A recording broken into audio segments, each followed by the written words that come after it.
पण आदित्य ठाकरे यांचं मत असं आहे की रोटेशन वाईज यंदाची राज्यसभा ही शिवसेनेची आहे संख्याबळानुसार. त्याला जोडून भाजप म्हणतं की आता कुर्बानी कोण देणार? असं आहे की आधी निर्णय तर होऊ द्या. भाजप कुर्बानीवरती आलं म्हणजे ईद वगैरे साजरा करते की काय भाजप? लक्षात घ्या की महाविकास आघाडीची एकच जागा जाईल राज्यसभेसाठी, तेवढं संख्याबळ आमच्याकडे आहे. आता निर्णय घेताना महाराष्ट्राच्या हितासाठी,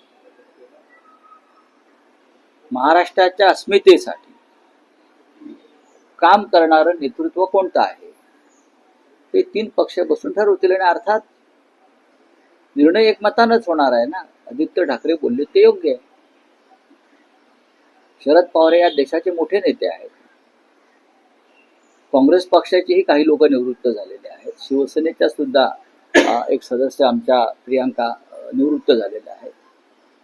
त्याच्यामुळे 3 पक्षांना मिळूनच निर्णय घ्यावा लागणार.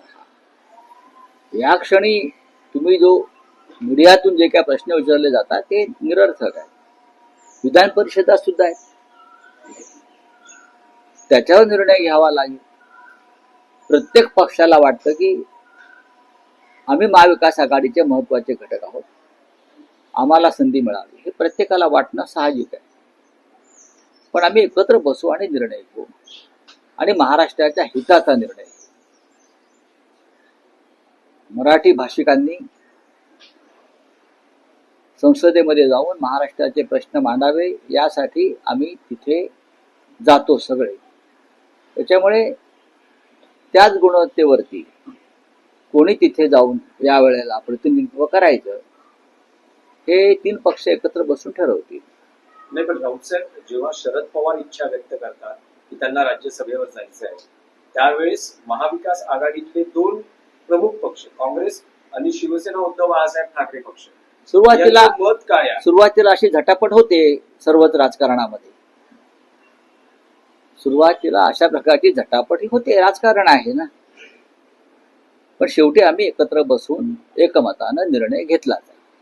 त्याच्यामध्ये काँग्रेस असेल, राष्ट्रवादी काँग्रेस असेल, काँग्रेसचा निर्णय हा दिल्लीतून होतो, बरोबर.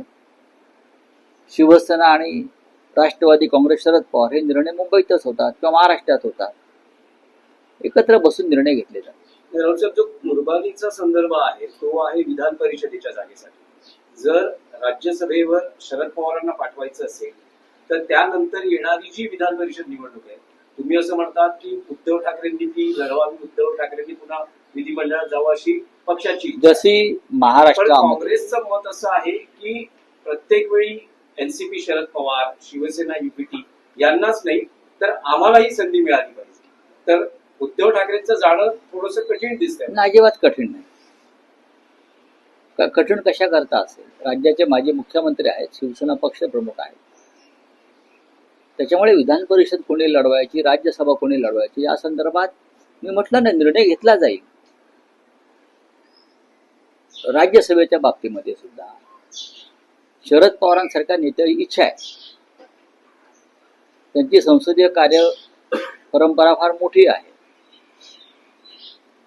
अशा वेळेला त्यांचा पक्ष काय भूमिका घेतोय किंवा ते स्वतः काय उघडपणे भूमिका घेतात त्याच्यावरती बऱ्याच गोष्टींचे निर्णय होतील पुढे. शिवसेनेचं संख्याबळ सगळ्यात जास्त आहे, 20. त्यानंतर काँग्रेस 16 आणि शरद पवारांचं बळ हे 10च आहे.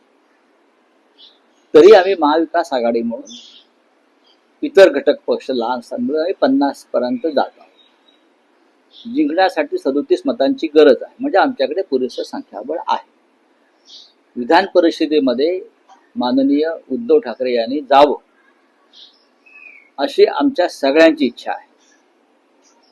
त्या संदर्भात आम्ही उद्धवजींना विनंती करू आणि पुढे काय ते पाहू. राऊत साहेब, आणखी एक विषय होता की परवा राज ठाकरेंनी एकनाथ शिंदेची भेट घेतली. तुमचं उद्धव ठाकरेंशी या भेटी संदर्भात काही बोलणं झालं? बरं झालं असेल तर मी इथे कशाला सांगू? काय आहे? माझं बोलणं झालं असेल तर मी इथे का सांगू? झालं ना. पण मी कॅमेऱ्यावरती का सांगू, हा आमचा अंतर्गत विषय आहे. कोणी कोणाला भेटावं, काय करावं, पण मी काल सांगितलं आणि आज हे सांगतो. एकनाथ शिंदे हे त्या अर्थानं महाराष्ट्राच्या अस्मितेचे, स्वाभिमानाचे शत्रू आहे. हिंदुहृदय सम्राट बाळासाहेब ठाकरे यांची शिवसेना अमित शहाच्या मदतीनं चोरली म्हणून ते महाराष्ट्राचे किंवा शिवसेनेचे प्रमुख होऊ शकत नाही. हा खटला कोर्टामध्ये आहे आणि तो आम्ही जिंकू. दुसरा असं आहे की एकनाथ शिंदे यांच्याबरोबरचं आमचं भांडण आहे आणि राहील, हे मी वारंवार सांगितलेलं आहे. ते भांडण व्यक्तिगत नसून ते भांडण महाराष्ट्राच्या हिताचं, स्वाभिमानाचं आहे, नैतिकतेचं आहे. आणि हे भांडण आम्ही टोकाला नाही, हे सुद्धा मी सांगितलंय. या उपर मला याविषयी काही बोलायचं नसं मी काल सांगून सुद्धा आपण असे प्रश्न वारंवार विचारत. मंत्री जळफळाट का होतोय? मैत्री अशी असावी की समोरच्याचा जळफळाट व्हावा, असं उदय सामंतांचं स्टेटमेंट आहे. कोण जळलं? दुसरं स्टेटमेंट कोण कोण त्यांचा अप्रत्यक्ष कोण रोग हा शिवसेना बाळासाहेब ठाकरे पक्षाकडे. त्यांचा रोग कोणावरती असेल, काही असेल, पण त्याच्यावरती आमच्या पक्षाकडनं कोणी प्रतिक्रिया व्यक्त केली आहे का? स्वतःच जळतायत ते,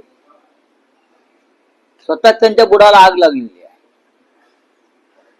ते त्यांनी उगाच या विषयावरती फार चर्चा करू नये. मूर्ख लोक आहेत ते. निवडणुकीच्या विभागामध्ये भ्रष्टाचाराचं रेट कार्ड फिक्स होतं. मला विषय माहिती आहे. और क्या है? आज सगळ्या वर्तमानपत्रात आणि सगळ्या मीडियात बातम्या आहेत. एपिस्टीन फाईलमध्ये लंडनच्या माजी राजपुत्र अँड्र्यू यांना अटक झाली आहे. प्रिन्स अँड्र्यू ह्याला अटक झाली. सध्याचे राजे किंग चार्ल्स यांचे ते सख्खे भाऊ आहेत. Prince Andrew Mountbatten Windsor. Epstein मध्ये नाव आल्यावर त्यांच्यावर आधीच कारवाई झाली. सार्वजनिक हित धोक्यात आणलं आणि सार्वजनिक ठिकाणी गैरवर्तन केलं. एप्स्टीनच्या प्रकरणामध्ये त्यांनी देशाची सिक्रेट्स काही उघड केली किंवा दुसऱ्यांना दिली. या कारणाचं आधी त्यांचे संपूर्ण राजघराण्यातली पदं काढून घेतली. त्यांना त्यांच्या अधिकृत निवासस्थानातून किंग चार्ल्स यांनी बाहेर काढलं आणि मग काल लंडन पोलिसांनी त्यांच्या घरात घुसून त्यांना अटक केली. ह्याच्यापासून भारतीय राजकारण्यांनी आणि राज्यकर्त्यांनी काही धडा घेतला पाहिजे. भारतातल्या अनेक राजकारणी आणि उद्योगपतींचं नाव या प्रकरणात आलेलं आहे. नरेंद्र मोदी गुलामीच्या खुणा पुसायच्या आहेत म्हणून त्यांनी ब्रिटिशांनी बनवलेल्या संसदेच्या समोर नवीन संसद बनवली. का तर म्हणजे गुलामीच्या खुणा पुसायच्या. साऊथ ब्लॉक हे प्रधानमंत्र्यांचं कार्यालय, तिथून ते 2 दिवसापूर्वी नवीन स्वतःच्या कार्यालयात वेगळ्या येऊन बसले, निर्माण केलं. का तर गुलामीच्या खुणा पुसायच्या आहेत. पण त्या ब्रिटननं राजघराण्यातल्या राजपुत्रावरती कारवाई केली, त्याला तुरुंगात पाठवलं एप्स्टीन प्रकरणात. आणि आजही काही मंत्री जे सरळ एप्स्टीनच्या संदर्भात रेकॉर्डवर झाले ते आपल्या बरोबर वावरतायत आणि फिरतायत आणि मंत्रिमंडळात आहेत. कसली गुलामीच्या गोष्टी तुम्ही करता? ब्रिटनकडून ब्रिटन द ग्रेट का आहे? द ग्रेट ब्रिटन का म्हणतात? द ग्रेट ब्रिटन अजूनही म्हणतात. ते यासाठी तिथे कायदा सगळ्यांसाठी समान आहे आणि लोकशाहीमध्ये जनतेच्या हक्काचं रक्षण केलं जातं.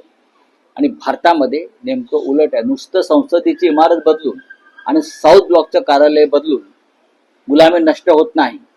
उलट तुम्ही देशाला जास्त गुलाम करतात मिस्टर नरेंद्र मोदीजी. पण तुम्हाला असं वाटतं की भारतात अशा प्रकारची कारवाई होऊ शकते का?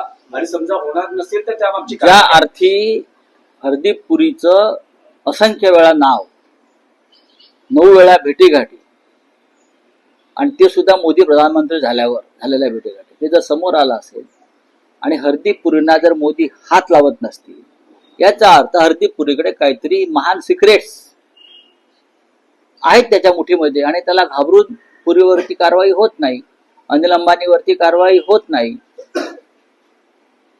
इटलीच्या प्रधानमंत्र्यांनी मेलिना यांनी बिल गेट्सच्या लॅब मधून निर्माण होणाऱ्या सर्व उत्पादनांवरती इटलीमध्ये बंदी घातली, एप्स्टीन फाईल मध्ये नाव आल्यामुळे. आणि आम्ही बिल गेट्सचं स्वागत करतो देशामध्ये. चंद्रबाबू नायडू स्वागत करतात, दिल्लीत त्याचं स्वागत होतं.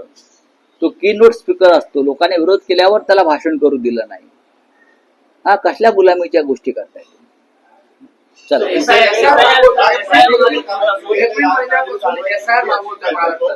ब्रिटेन में राजघराने में कार्रवाई की गई है. प्रिंस एंड्रू माउंटबैटन विंडसर, उनके ऊपर इंग्लैंड के सरकार ने कार्रवाई की है, द ग्रेट ब्रिटेन के सरकार ने कार्रवाई की है. क्यों? एक तो एपिस्टन फाइल में उनका नाम आया, एक लड़की ने उनके ऊपर आरोप किया कि मेरा शोषण किया, उसके बाद उनके ऊपर कानूनन कार्रवाई हुई, राजघरानों के सब किताब उनसे छीन लिए गए, उसको अरेस्ट किया, उसको जेल में भेजा गया. ये द ग्रेट ब्रिटेन की कार्रवाई है. कानून सबके लिए समान है, ये ब्रिटेन ने दिखाया. लेकिन भारत में क्या हो रहा है? उसी फाइल में देश के एक मंत्री का नाम आया, मंत्री बार बार सफाई दे रहा है और उसके ऊपर एक्शन नहीं हो रहा. तो भारत के प्रधानमंत्री ने द ग्रेट ब्रिटेन से कानून के बारे में और सार्वजनिक आचरण के बारे में, नियमों के बारे में कुछ सीखना चाहिए. आपने सिर्फ गुलामी की क्या एक प्रतिकृति पुरानी संसद को बदलकर नई संसद बना दी. क्यों? पुरानी संसद ये गुलामी की पहचान है. आपने प्रधानमंत्री कार्यालय जो साउथ ब्लॉक में था वो छोड़कर आप नए प्रधानमंत्री कार्यालय में चले गए, क्योंकि पहले वाला गुलामी का एक सिंबल था. उससे क्या होता है?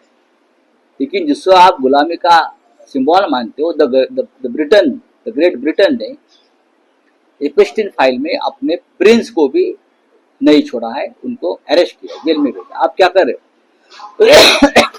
आप तो वो मंत्री को आपके साथ लेकर घूम रहे हो. ये कौन सा आपने नया आचरण पैदा किया है? तो कार्रवाई नहीं हो रही है, लेकिन राहुल गांधी को कहीं रोका जा रहा है, इस वक्त क्या होता है? यही तो गुलामी है नहीं, और यही तो हुकुमशाही है, तानाशाही है. महाराष्ट्रात